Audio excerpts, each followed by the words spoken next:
Raquel, muchas gracias por venir hoy, porque se agradece especialmente ver a clientes y a partners que todos estamos cerrando año y que hayáis hecho el esfuerzo de estar hoy aquí. Como comentaba Raquel, queremos plantear esta sesión de hoy como un viaje, ¿no? Un viaje de cómo proteger, de cómo afrontar los retos de la protección de la información. Con lo cual, en esta primera charla que voy a dar yo, vamos a hablar de esos retos, de esos riesgos, de esas preocupaciones que tenemos. La primera preocupación hablando con mis clientes, yo me dedico al sector financiero, soy la venta especialista de soluciones de seguridad en el sector financiero, es la IA generativa. La IA generativa, la verdad es que, en primer lugar, genera curiosidad, ¿no? Todos los clientes quieren saber qué casos de uso pueden llevar a cabo, ¿no? Qué casos de uso está llevando a cabo también la competencia. Pero cuando hablas con los equipos de seguridad tienen sus preocupaciones desde el punto de vista de la privacidad de la información, de la seguridad de la información y también desde el punto de vista del cumplimiento de la normativa. Con lo cual he de reconocer, los datos que aquí aparecen son de IDC y de Microsoft, pero os voy a dar un dato personal. Una de las charlas que más ha interesado últimamente entre mis clientes es una titulada Azure OpenAI, ventajas, riesgos y responsabilidades desde el punto de vista de la ciberseguridad. Y he de reconocer que esta charla ha ido evolucionando a lo largo de todo este año. Otra de las cosas que vemos, de las preocupaciones que vemos, es que cuantas más soluciones de seguridad tiene un cliente, aquí no es mejor. Luego, si queréis, en el café podemos hablar de los enfoques de los fabricantes de seguridad, enfoque plataforma, best of suite, frente a enfoque soluciones de nicho. Bueno, pues está demostrado que cuantas más soluciones de seguridad tiene un cliente, cuando tiene su ecosistema de soluciones segmentado, está más expuesto a incidentes de seguridad relacionados con el dato, concretamente 2,8 veces más. Y luego, los incidentes de seguridad relacionados con la fuga de información, yo suelo decir que son incidentes silenciosos, ¿no? Hay clientes que sufren pérdidas de información y no salen en la prensa. No son como los incidentes de ransomware, que son muy ruidosos, que salen en los titulares de prensa porque muchas veces paran la operativa de una compañía. Son incidentes de seguridad silenciosos, pasan por debajo del radar, aunque es verdad también que cuando hay incidentes de seguridad de ransomware, la primera fase de ese ataque es la fuga de información o el robo de información. Con lo cual, sorprende la cifra del número medio de ataques o del número medio de incidentes de seguridad relacionados con la fuga de información que están sufriendo los clientes, una media de 59, de los cuales el 20% son incidentes severos, son incidentes importantes, vamos a decir. Pero, ¿cuáles son nuestros verdaderos retos? Matías y yo hacemos pareja, es mi partner in crime cuando vamos a los clientes, y una de las cosas que nos gusta preguntar a los clientes es, antes de hablar de tecnología, antes de hablar de soluciones, señor cliente, ¿sabe usted cuáles son sus datos sensibles? Para mí los datos sensibles es la información que tienes que proteger porque es core de tu negocio, la información que hace funcionar tu negocio día a día y también la información que tienes que proteger desde el punto de vista regulatorio, desde el punto de vista de normativa. Otra pregunta es, señor cliente, ¿sabe usted dónde están sus datos? Están on-premise, están en el cloud, quizás es una herramienta CRM que es una aplicación SaaS. ¿Sabe dónde están? ¿Sabe qué tipo de datos son? ¿Son datos estructurados, no estructurados? Muy importante, ¿sabe cómo sus usuarios internos interactúan con esos datos? ¿Qué usuarios internos acceden a qué datos? Y también, ¿qué usuarios internos envían información a través de diferentes canales a usuarios externos que pueden ser clientes, partners, proveedores? ¿Tenemos todo este escenario? ¿Tenemos este escenario claro? Porque si tenemos este escenario claro, a partir de aquí podemos definir configuraciones o políticas de seguridad que aplicaremos a diferentes herramientas. Pero hay que partir de tener clara esta información. Luego, siempre hacemos frente o tenemos muy claras cuáles son las amenazas externas, ¿no? Hablaba al principio de ataques de ransomware, de ataques de phishing, pero tenemos claras cuáles son también las amenazas internas que podemos tener desde el punto de vista de la pérdida de información. Y por último, en seguridad siempre hay una palabra que se repite mucho últimamente, resiliencia, ¿no? Tenemos que ser resilientes ante un incidente de seguridad, ¿vale? Porque, bueno, yo siempre digo que hay dos tipos de empresas, las empresas que han sufrido ya un incidente de seguridad y las que lo van a sufrir, ¿vale? Ante un incidente de seguridad en el que tenemos una pérdida de información, una fuga de información, ¿nuestra información va a estar segura allá donde esté? ¿Vale? ¿Va a estar protegida allá donde esté? Estos son los retos a los que tenemos que hacer frente. Pero, y muy importante, los datos al final no se pierden solos, los datos se pierden porque los usuarios interactuamos con la información, ¿vale? Al final somos los usuarios los que copiamos información, los que movemos información, enviamos información. Y aquí tenemos el ejemplo de una usuaria, de nuestra amiga Jane. Bueno, es una usuaria, vamos a decir que es una usuaria maliciosa, ¿no? Fijaros. ¿Por qué? Porque ha robado información de manera intencionada. El objetivo, bueno, estuvo trabajando unos 6 años en un par de compañías, ¿vale?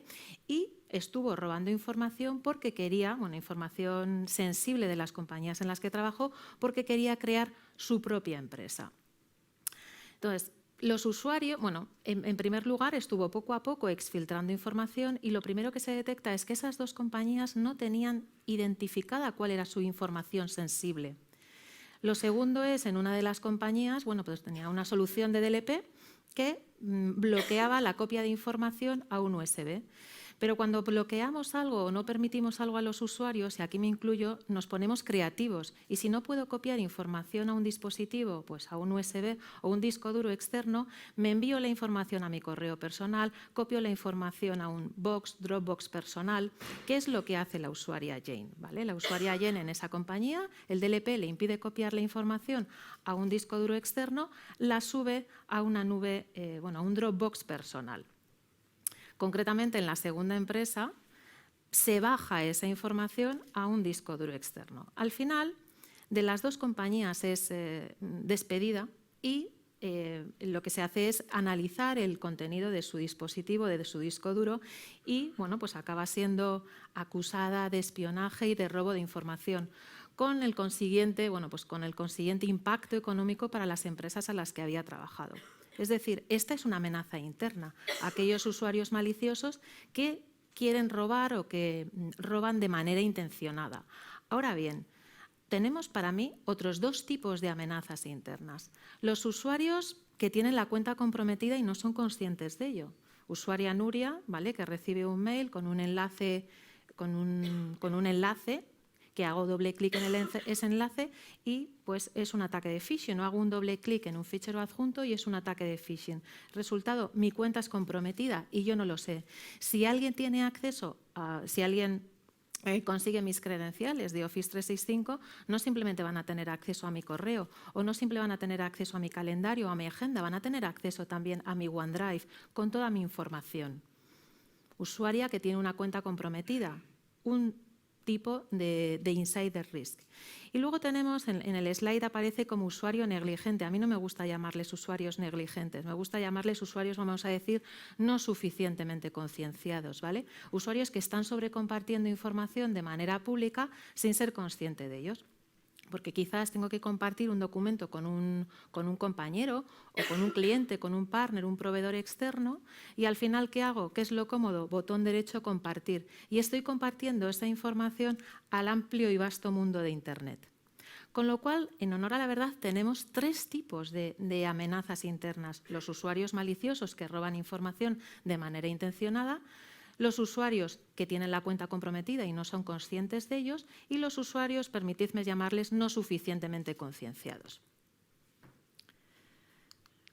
Otro de los riesgos, como mencionaba al principio, es la IA, ¿no? La IA generativa. La IA generativa ha sido la tecnología que más rápidamente han llegado a adoptar 100 millones de personas. Y estoy segura de que en esta sala no hay ni una sola persona que no haya utilizado, haya jugado, esté utilizando de manera habitual ChatGPT.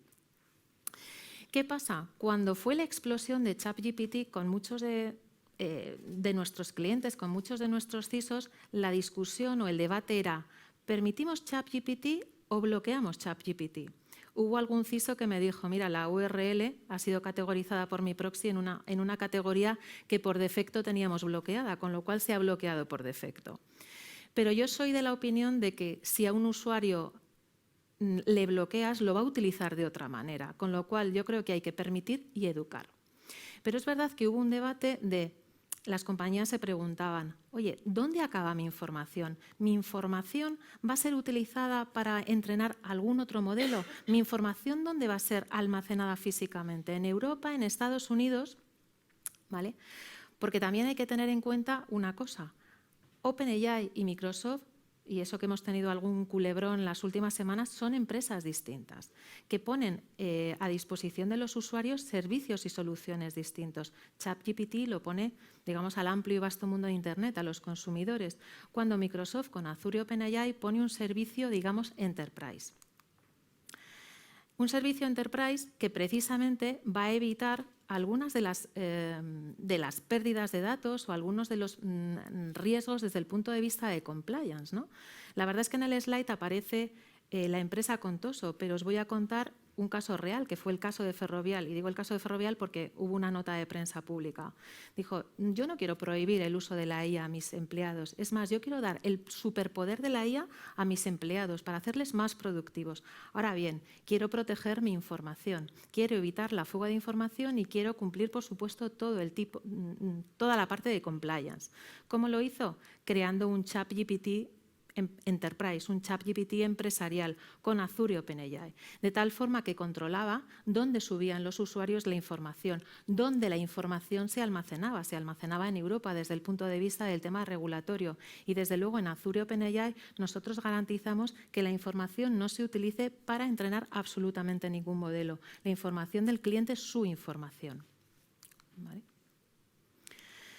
Luego Emilio nos va a hablar de toda la parte regulatoria y compliance, porque la verdad es que hay explosión de información, pero me atrevo a decir que también que hay explosión de cumplimiento regulatorio. Podemos hablar de GDPR, podemos hablar de Esquema Nacional de Seguridad. Luego Emilio nos va a hablar de NIS2, de DORA.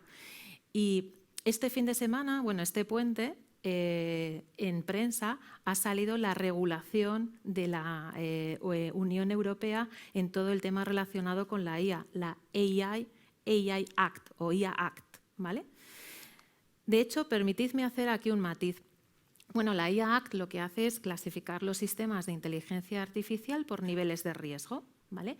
Y lo que aboga es un uso responsable de los sistemas de inteligencia artificial y hay casos de uso que dicen no aptos, ¿no? Como por ejemplo la identificación desde el punto de vista de sistemas biométricos.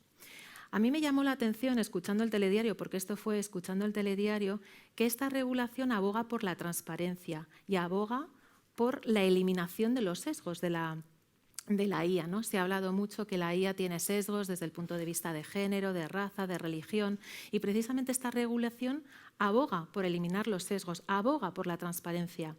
Y me llamó la atención escuchar esto en el telediario porque precisamente son dos de los principios de la IA responsable de Microsoft.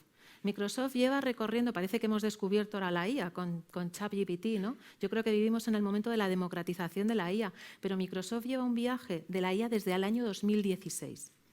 Con lo cual, hemos cometido algún que otro error por el camino, pero de los errores se aprende y nos ha llevado a establecer estos principios. Y precisamente uno es el principio de la transparencia. Es decir, que si tú, por ejemplo, has hecho un chatbot de Xbox, le tienes que decir a tus usuarios, ¿vale?, que está respondiendo un sistema de inteligencia artificial, que no está respondiendo una persona. El principio de transparencia. Intentamos eliminar los sesgos. Claro, aquí es muy importante, digamos, que la información con la que entrenas al modelo. Y fijaros, otro de los principios está relacionado con la privacidad y la seguridad, de tal forma que garanticemos que los datos de un cliente son sus datos y que nadie va a utilizar sus datos para entrenar absolutamente ningún modelo. Con esto quiero decir que Microsoft lleva mucho tiempo trabajando en temas de inteligencia artificial y que estamos alineados con la nueva regulación de la Comunidad Económica Europea. Entonces, ante estos riesgos, ante este panorama, ¿qué es lo que necesitan las organizaciones? Pues las organizaciones, en primer lugar, necesitan saber cuál es su información sensible, dónde está su información sensible, ¿vale? Y sobre todo, a lo largo del todo el ciclo de vida del dato. Lo primero es localizar la información. Luego, entender la actividad del usuario. No es lo mismo la usuaria Nuria comercial que la usuaria Nuria administradora de sistemas, que la usuaria Nuria responsable del Departamento de Recursos Humanos o la usuaria Nuria que acaba de notificar en su empresa una baja voluntaria. ¿Por qué? Porque los datos que va a mover esa usuaria Nuria son distintos. No solo tenemos que proteger el dato por el contenido en sí del dato, tenemos que entender el contexto del usuario. Y, por supuesto, tenemos que proteger la información allá donde esté, de accesos no autorizados en todo tipo de aplicaciones, tanto en el mundo on-premise como en el mundo cloud. Y, por supuesto, tenemos que balancear seguridad con productividad. Yo he visto en muchos clientes que han dicho, nadie, café para todos, nadie va a poder copiar ningún documento con datos de carácter confidencial en un USB. Pues seguro que hay algún departamento que necesita hacer eso para llevar a cabo su trabajo. Con lo cual tenemos que conseguir balancear seguridad con productividad. ¿Cómo hacemos esto? ¿Cuál es la solución que tiene Microsoft para llevar a cabo esta estrategia? La solución se llama Microsoft Purview. Y Microsoft Purview se apoya en 3 pilares. Precisamente el primer pilar es el de Information Protection, protección de la información. El primer pilar tenemos que descubrir, tenemos que levantar dónde está toda la información sensible y tenemos que clasificarla. Y aquí permitidme hacer un matiz. Clasificarla de manera automática. Hemos tenido muchos debates con los clientes si es mejor empezar por la clasificación manual o la clasificación automática. Yo me considero una usuaria concienciada no por nada especial, sino porque me dedico a esto. Yo soy de las que da el botón de phishing, ¿no? cuando veo un mail de phishing. Ahora bien, desde el punto de vista de la clasificación, reconozco que no soy una usuaria tan concienciada. Y de hecho, hemos tenido debates con clientes de es que tengo etiqueta confidencial, tengo etiqueta privada, tengo etiqueta interna. ¿Qué etiqueta tengo que poner? Al final, los usuarios, cuando etiquetamos de manera manual, no estamos etiquetando bien. Con lo cual, permitidme insistir en este punto, clasificación y etiquetado automático. Luego, como os decía, tenemos que entender el contexto del usuario, tenemos que entender el contexto de esa usuaria Nuria, para poder proteger la información a través de los diferentes canales y, sobre todo, poder llevar a cabo una protección adaptada al riesgo del usuario. ¿Y qué es eso de la protección adaptada al riesgo del usuario? Pues la protección adaptada al riesgo del usuario es que la usuaria Nuria, ¿os acordáis de la usuaria Jane, no? O la usuaria Jane o la usuaria Nuria, pues no suelen copiar. Yo la verdad es que no suelo copiar nada en un USB. ¿Vale? No me suelo enviar cosas a mi correo personal, pero de repente empiezo a copiar gigas y gigas a un USB o empiezo a subir gigas a mi Dropbox personal. Digamos que la usuaria Nuria está cambiando el comportamiento. El riesgo de la usuaria Nuria cambia. ¿Y cuál es el objetivo ahí? Pues no aplicar ese café para todos, que nadie pueda copiar un documento con información sensible en un USB, sino en base al nivel de riesgo del usuario que podamos aplicar una política de protección de la información diferente. Si la usuaria Nuria es una usuaria con riesgo nivel bajo, vamos a permitirle copiar información en ese USB. Pero si la usuaria Nuria es una usuaria de riesgo nivel alto, se lo vamos a denegar. Es decir, no es café para todos. En función del nivel de riesgo del usuario, podemos aplicar una política de prevención de la información u otra. Volviendo al caso de la usuaria Jane, si estas compañías hubieran tenido desplegada la solución de Purview, cuando la usuaria Jane fue a copiar esa información, estas empresas hubieran tenido perfectamente detectada, delimitada cuál era la información sensible, protegida con etiquetas, de tal forma que esa información podía estar cifrada y podíamos controlar el acceso a esa información. Cuando la usuaria Jane empieza a copiar información a un USB, empieza a subir gigas de información a una nube pública, podemos detectar esos comportamientos, ¿vale? Con toda la parte de Insider Risk Management. Y sobre todo, podíamos aplicar diferentes políticas de protección de la información en función del nivel de riesgo de la usuaria Jane a lo largo de su vida en estas 2 empresas. Otra de las cosas que las tecnologías de Insider Risk Management aportan, y luego lo va a enseñar Ana, es que cuando tenemos un incidente de seguridad vamos a ser capaces de reducir el tiempo para la investigación de ese incidente de seguridad. Y bueno, volvemos a la IA.